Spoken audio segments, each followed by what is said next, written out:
परी की मां को मारने में बेबे का साथ देगी नीति।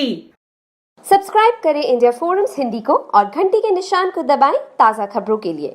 बात हो रही है कलर्स टीवी के पॉपुलर शो परिणीति की, जहां के आने वाले एपिसोड में आप एक बहुत बड़ा ट्विस्ट देखने वाले हैं। दरअसल आपको तो पता ही है कि बेबे गुरप्रीत को कई बार मारने की कोशिश कर चुकी है, लेकिन नहीं मार पाई है, क्योंकि हर बार राजीव और परी आते हैं, रंगे हाथों पकड़ लेते हैं और बेबे हमेशा की तरह झूठी कहानी सुना के दोनों को अपने जाल में भी फंसा लेती है। वहीं अब आने वाले ट्रैक में आप देखेंगे कि यहाँ पर जब बताती है परी नीति को कि किस तरीके से उसकी माँ की जान लेने की कोशिश की गई थी, उन्हें कोमा में भेजा गया था, तो यहाँ पर नीति बहुत ही घबरा जाती है। और अब आने वाले ट्रैक में आप देखेंगे कि यहाँ पर नीति बेबे से कमरे में बात करती है चुपचाप और कहती है कि अब ये पूरा झंझट ही खत्म करना होगा, यानी कि अब यहाँ पर बेबे का साथ देने वाली है नीति परी की माँ गुरप्रीत को मारने में। हम आपको बता दें दोस्तों कि यहाँ पर नीति परी की माँ से बहुत प्यार करती है, लेकिन यहाँ पर परी से बदले की आग में अब वो उसकी माँ को भी नहीं बख्श रही है। इनफैक्ट जब परी ने इतनी बड़ी बात बताई कि उसकी माँ कोमा में पहुंच गई है और उसके पीछे किसी का हाथ है, तो नीति ने कोई रिएक्शन नहीं दिया और वहाँ से चली गई। वहीं परी को लगा कि नीति को शायद डर लग गया होगा, लेकिन सही बात तो ये है कि नीति घबरा गई है। दूसरी तरफ आने वाले ट्रैक में आप देखेंगे कि यहाँ पर राजीव जो है उसे डाउट तो नीति पर हो रहा है, पर कंफर्म नहीं है वो, इसीलिए वो अपने एक दोस्त को यहाँ पर नीति की जासूसी करने के लिए कहा है ताकि सच्चाई का पता लगा सके। हालांकि राजीव का दोस्त कहता है कि भाभी ऐसा नहीं कर सकती है। राजीव भी कहता है कि हाँ मैं जानता हूँ, लेकिन मुझे कंफर्म होना है कि आखिरकार नीति के दिमाग में चल क्या रहा है। अब देखना दिलचस्प होगा, क्या बेबे और नीति मिलकर परी की माँ गुरप्रीत की जान ले पाएंगी? क्या परी के सर से हट जाएगा उसकी माँ का साया? और क्या यहाँ पर राजीव का दोस्त कर पाएगा नीति की जासूसी और लगा पाएगा सच्चाई का पता? सीरियल परिणीति से जुड़ी लेटेस्ट अपडेट के लिए हमारे चैनल को लाइक, सब्सक्राइब, शेयर करना ना भूलिएगा।